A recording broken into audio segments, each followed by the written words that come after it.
Hello everyone. இன்னைக்கு நாம என்ன பார்க்க போறோம் அப்படின்னா லிமிட்டிங் ரியேஜென்ட். 11th கெமிஸ்ட்ரியில ஒரு டாபிக் இது. பேசிக் கான்செப்ட்ஸ் ஆஃப் கெமிஸ்ட்ரியில இருந்து வரும். அண்ட் இது very very important for NEET and JEE. Okay, even for your boards also this will be very helpful. Okay, limiting reagent. Limiting ரியேஜென்ட்னா ஃபர்ஸ்ட் ஆஃப் ஆல் என்ன அப்படின்னு தெரியுமா இல்லையா? அது நேம்லயே இருக்கு, limiting, which limits something, right? Okay, so ஒரு chemical ரியாக்ஷன்ல நமக்கு எப்பவுமே தெரியும் ரியாக்டன்ட் இருக்கும், அதுல அதுல இருந்து நமக்கு ப்ராடக்ட்ஸ் வரப்போகுது. Okay fine. இப்ப ஏதாச்சும் ஒரு ரியாக்டன்ட் கம்மியா இருந்துச்சு அப்படின்னா அதுதான் லிமிட் பண்ண போகுது ரியாக்ஷனை. எக்ஸஸ் ரியேஜென்ட் ஃபைன், அது இருந்துட்டு போகுது. எக்ஸஸ் இருக்கிறதுனால ஒன்றும் ஆகிடாது, பட் லிமிட் பண்றதுனால தான் ரியாக்ஷன் ஸ்டாப் ஆக போகுது, ரைட்? ஃபார் எக்ஸாம்பிள், நான் ஒரு எக்ஸாம்பிள் தான். நான் வந்துட்டு 1 mole ஆஃப் ஏ எடுத்துக்கிறேன், 2 moles ஆஃப் பி எடுத்துக்கிறேன். ப்ராடக்ட் எனக்கு 1 mole வருது. Okay, B is equal to AB product வருதுன்னு வச்சுக்கலாம். ஓகே, ஸோ இங்க 1A எடுத்தா நமக்கு 1AB வருது, ரைட்?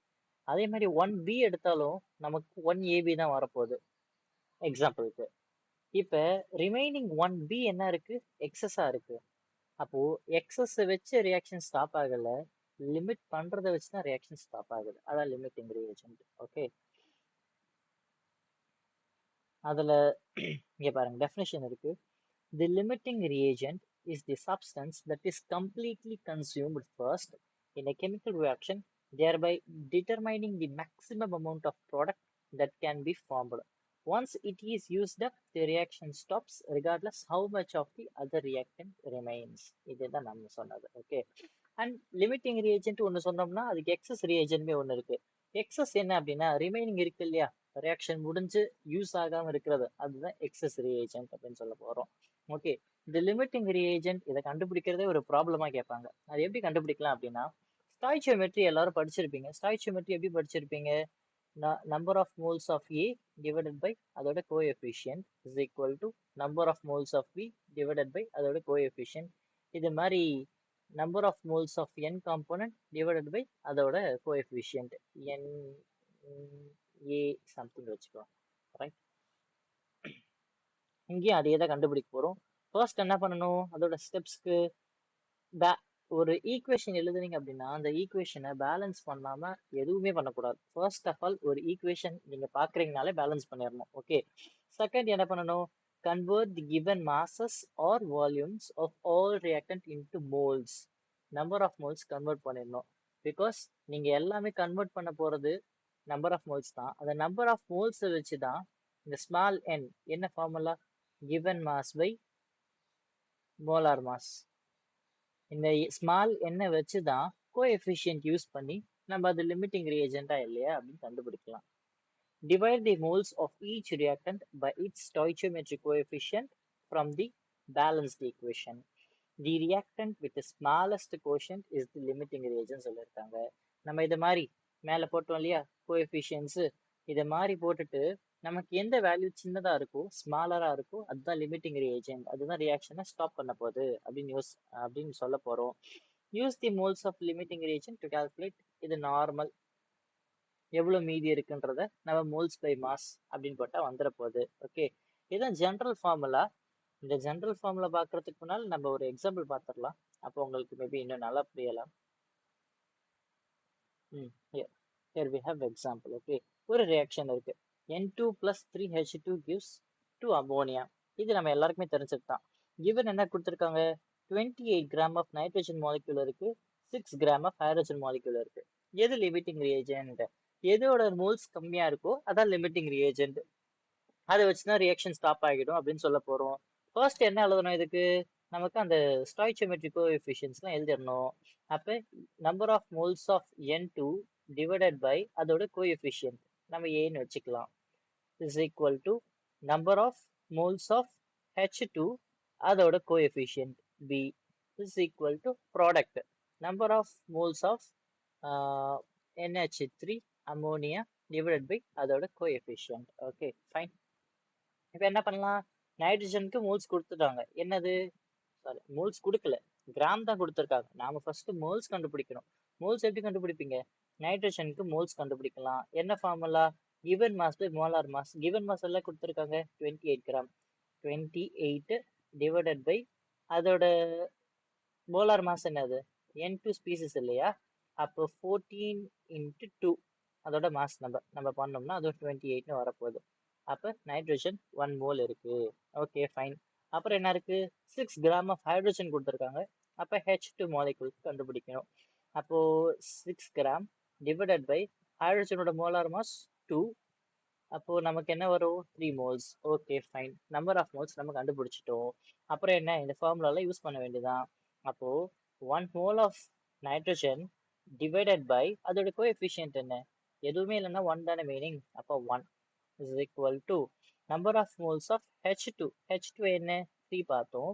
அப்போ 3 டிவைடட் பை அதோட coefficient 3. Okay 3 is equal to number of moles of ammonia. Number of moles of ammonia நமக்கு தெரியாது, அதனால NCன்னு வச்சுக்கிறேன் நான். டிவைடட் பை அதோட கோஎஃபிஷியன்ட் 2. Okay fine. இதை பாருங்க, இல்ல என்ன தெரியுது? 1/1 is equal to 1. 3/3 is equal to 1, which means நைட்ரஜனோ ஹைட்ரஜனோ ஈக்குவலி கன்சியூம் ஆயிருக்கு அப்படின்னு சொல்றோம். அப்பனா no limiting reagent. No limiting reagent.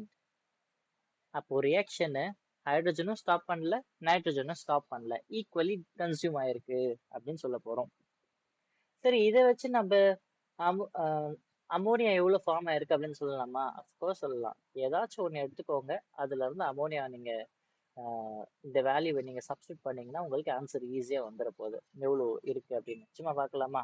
அப்போ நான் சும்மா எக்ஸாம்பிளுக்கு 1/1 இஸ் ஈக்குவல் டு NC/2 எடுத்துக்கிறேன். NC இஸ் ஈக்குவல் டு 2 வருமா? அப்போ 2 மோல்ஸ் ஆஃப் அமோனியா ஃபார்ம் ஆயிருக்கு அப்படின்னு சொல்லலாமா? இங்க பாருங்க, 2 மோல்ஸ் கொடுத்துருக்காங்களா? அப்போ நமக்கு ப்ராப்ளம் கரெக்டாக வந்திருக்கு. ஓகே, நம்ம இன்னும் கொஞ்சம் எக்ஸாம்பிள்ஸ் பார்க்கலாம், இனிமே புரியும். இப்போ என்ன கொடுத்துருக்காங்க? N2 அதே reaction if 2 moles of nitrogen and 5 moles of H2 are mixed அப்படின்னு கொடுத்துட்டாங்க. ஓகே, மிக்ஸ்டுன்னு கொடுத்துட்டாங்க.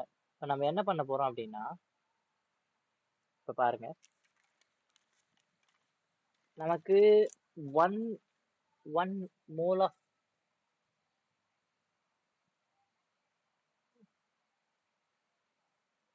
நமக்கு 1 மோல் ஆஃப் N2 நமக்கு எவ்வளோ ஹைட்ரஜன் மாலிகுல் கன்சியூம் பண்ணுதுன்னா 3H2 கன்சியூம் பண்ணுது. அவங்க என்ன கொடுக்குறாங்க? 2 மோல்ஸ் ஆஃப் N2 தான் கேட்குறாங்க. அப்போ 2 மோல்ஸ் ஆஃப் N2 இருந்துச்சு அப்படின்னா நமக்கு எத்தனை மோல்ஸ் கன்சியூம் ஆகும்? ஹைட்ரஜன் ரேஷியோ தானே, 1:3 ரேஷியோல இருக்கு. அப்போ 6H2 மாலிகுல்ஸ் கன்சியூம் ஆகும் அப்படின்னு சொல்லலாம். ஓகே, ஆனா அவங்க கொடுத்துருக்கிறது என்னது? 5 மோல்ஸ் தான் கொடுத்துருக்காங்க. ஆனா நம்ம கிட்ட ஆக்சுவலி ரியாக்ஷன்ல ஃபார்ம் ஆகுறது என்னது? 6 மோல்ஸ் ரெக்வயர்டு. ஆனா இருக்கிறது 5 தான். அப்போ எது லிமிட்டிங் ரியேஜென்ட்? ஹைட்ரஜன் ஸ்பீசிஸ் தான் கம்மியா இருக்கு. ஸோ அப்போ இதுதான் லிமிட்டிங் ரியேஜென்ட். ஓகே, அது கண்டுபிடிச்சாச்சு. அப்புறம் என்ன கேட்குறாங்க? மோல்ஸ் ஆஃப் அமோனியா ஃபார்ம்டு அப்படின்னு கேட்குறாங்க. இப்போ மோல்ஸ் ஆஃப் அமோனியா ஃபார்ம்டு அப்படின்னா நம்ம அந்த ஜென்ரல் ஈக்குவேஷன் எழுதணும். Na/A is equal to NB/B is equal to NC/C. Okay, இப்போ ஏ வந்துட்டு எக்ஸஸா இருக்கு, விச் மீன்ஸ் நைட்ரஜன். பி கம்மியா இருக்கு, கரெக்டா? அப்ப பி தான் லிமிட்டிங் ரியேஜென்ட், இந்த ஹைட்ரஜன் தான் லிமிட்டிங் ரியேஜென்ட். ஹைட்ரஜன் இருக்கிற வரைக்கும் தான் ரியாக்ஷன் நடக்கும். அதுக்கு மேல நைட்ரஜன் இருந்தாலோ இல்லைனாலோ ரியாக்ஷன் அது டிபெண்ட் பண்ணி கிடையாது. ஹைட்ரஜன் மட்டும் தான் இந்த ரியாக்ஷன் பியூர்லி டிபெண்ட் பண்ணிருக்கு, ரைட்? அப்போ நீங்க நம்பர் ஆஃப் மோல்ஸ் கண்டுபிடிக்கணும் அப்படின்னா ஹைட்ரஜனை வச்சு மட்டும் தான் கண்டுபிடிக்க முடியும். ஏன்? அதுதான் லிமிட்டிங் ரியேஜென்ட். லிமிட்டிங் ரியேஜென்ட்டை வச்சு மட்டும் தான் இன்னொரு ஸ்பீசிஸோட நம்பர் ஆஃப் மோல்ஸ் கண்டுபிடிக்க முடியும். ஓகே, ஸோ அப்போ இந்த இடத்துல NBன்னு இருக்கு இல்லையா, number of moles of H2 வேணும்ல. எத்தனை மோல்ஸ் ஆஃப் H2 இருக்கு? ஆக்சுவலி அவங்க கொடுத்தது 5 மோல்ஸ். அப்போ 5 டிவைடட் பை B என்னது? அதோட coefficient 3 is equal to NC நமக்கு தெரியாது, அமோனியாவோட மோல்ஸ் கண்டுபிடிக்கணும் தான், டிவைடட் பை அதோட கோஎஃபிஷியன்ட் என்னது? 2. அப்போ NC is equal to 5 into 2 divided by 3. நமக்கு என்ன வரும்? நமக்கு 3.33ன்னு வரப்போகுது. ஸோ அப்போ எவ்வளோ அமோனியா ஃபார்ம் ஆயிருக்கு? 3.33 மோல் ஃபார்ம் ஆயிருக்கு அப்படின்னு இதை வச்சு சொல்லலாம். ஓகே. அண்ட் இங்கே இன்னொரு ரியாக்ஷன் இருக்கு. என்ன ரியாக்ஷன்னா 0.5 mole of BaCl2 is mixed with 0.2 mole of Na3PO4 அப்படின்னு கொடுத்துருக்காங்க. ஃபைனல் ஆன்சர் என்ன கேட்குறாங்க? Find the maximum moles of BaPO4, Ba3PO4 whole twice is formed அப்படின்னு கேட்குறாங்க. ஓகே, இதில் என்னன்னா பாருங்க, 3 moles of barium chloride reacts with 2 moles of sodium phosphate, right? அது வரை கரெக்டா? ஆனால் அவங்க கொடுக்கறது என்னது?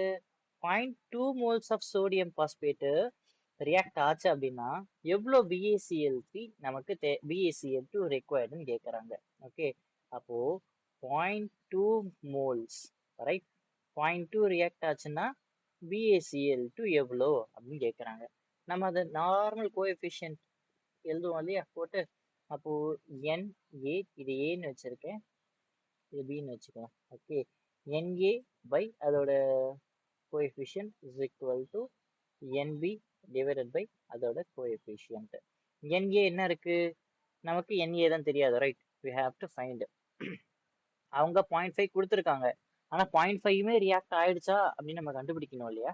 அதுக்காக தான் இப்படி பண்ணுறோம். நீங்கள் இங்கே மோல்ஸ் வச்சு சொல்லலாம். இதோட மோல்ஸ் கம்மியாக இருக்கா, இதோட மோல்ஸ் நிறையா இருக்கு. எது லிமிட்டிங் ரியேஜென்ட்டாக இருக்கலாம்? ஆப்வியஸ்லி இதான் லிமிட்டிங் ரியேஜென்ட்டாக இருக்கலாம். நம்ம ஒரு கன்ஃபார்ம் பண்ணிக்கிறோம், இங்கே 0.5 இருக்கு, இதான் லிமிட்டிங் ரியேஜென்ட் ஷியோரு. ஆனால் இது எவ்வளோ ரியாக்ட் ஆச்சுன்னு தெரியணும் இல்லையா? பேரியம் குளோரைட், அதுக்காக. ஓகே, அப்போ NA தெரியாது, இஸ் ஈக்குவல் டு NB என்னது? NB இதோட மோல்ஸ் 0.2. ஓகே, 0.2 டிவைடட் பை இதோட கோஎஃபிஷியன்ட் B இன்ட்டு இந்த A இந்த சைடு கொண்டு வந்துடுறோம். ஓகே, இன்ட்டு இதோட கோஎஃபிஷியன்ட்ல பேரியம் குளோரைடு 3. பியோட வேல்யூ என்ன? பியோட வேல்யூ வந்துட்டு 2. ஓகே, 2 வச்சு மாற்றிக்கலாம். அப்போ என்ன வரும்? 0.6 டிவைடட் பை 2. அப்போ 0.3 அப்படின்னு கன்க்ளூட் பண்ணிட்டோம். அப்போ எவ்வளோ பேரியம் குளோரைட் நமக்கு ரெக்வயர்டு? 0.2 மோல் ரியாக்ட் ஆகணும் அப்படின்னா 0.3 பேரியம் குளோரைட் நமக்கு தேவை out of 0.5 moles of barium chloride. Okay, அப்போ ரிமைனிங் 0.2 பேரியம் குளோரைட் நமக்கு எக்ஸஸாக இருக்கு. அப்போ லிமிட்டிங் ரியேஜென்ட் Na3PO4 தான், அது ஷியோர். ஓகே, ஆனால் நமக்கு என்ன கேட்குறாங்க? பேரியம் பாஸ்பேட் எவ்வளோ ஃபார்ம் ஆச்சு அப்படின்னு கேட்குறாங்க. அது எப்படி கண்டுபிடிப்போம்? Again NB divided by B is equal to NC divided by C. Simple, நீங்களே சொல்லிடலாம். இதுக்கு மேலே இது ஒன்றுமே இல்லை. ஓகே, NB என்னது? அதோட மோல்ஸ் என்னது? 0.2 டிவைடட் பை அதோட coefficient 2 is equal to NC தானே நமக்கு தெரியாது, இதுதான் நமக்கு C. அப்போ NC அப்படியே வச்சுக்கலாம். அதோட கோஎஃபிஷியன்ட் என்ன? அதோட கோஎஃபிஷியன்ட் 1. ஓகே, அப்போ NC இஸ் ஈக்குவல் டு, இது அந்த சைடு போயிடுமா? போனாலும் ஒன்றும் இல்லை. அப்போ 0.2 டிவைடட் பை 2 நமக்கு என்ன வரும்? 0.1. அப்போ 0.1 mole of barium phosphate form ஆயிருக்கு அப்படின்னு நம்ம கன்க்ளூட் பண்ணலாம். Okay, fine. நெக்ஸ்ட் ஒரு ப்ராப்ளம் கொடுத்துருக்காங்க. என்னன்னா, இந்த ரியாக்ஷன் ஆஃப் ஏதோ ஒரு பெரிய ரியாக்ஷன், சின்ன ரியாக்ஷன் கொடுத்துட்டு 54 gram of aluminum is reacted with 213 gram of chlorine molecule.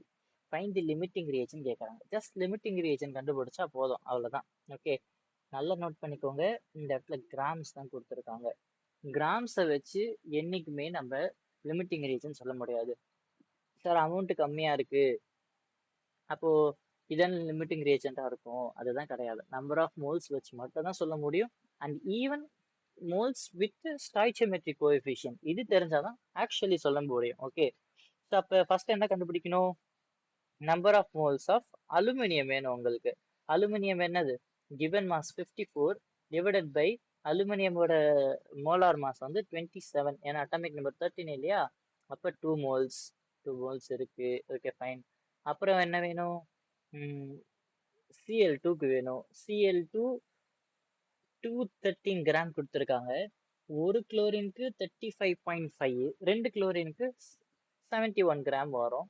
Okay, gram per mole வரும். அப்போ இது என்னது, 3 மோல்ஸ் வந்துருச்சு. ஓகே, அதுவும் இங்கே பேலன்ஸ்டா இருக்கு. Okay, fine.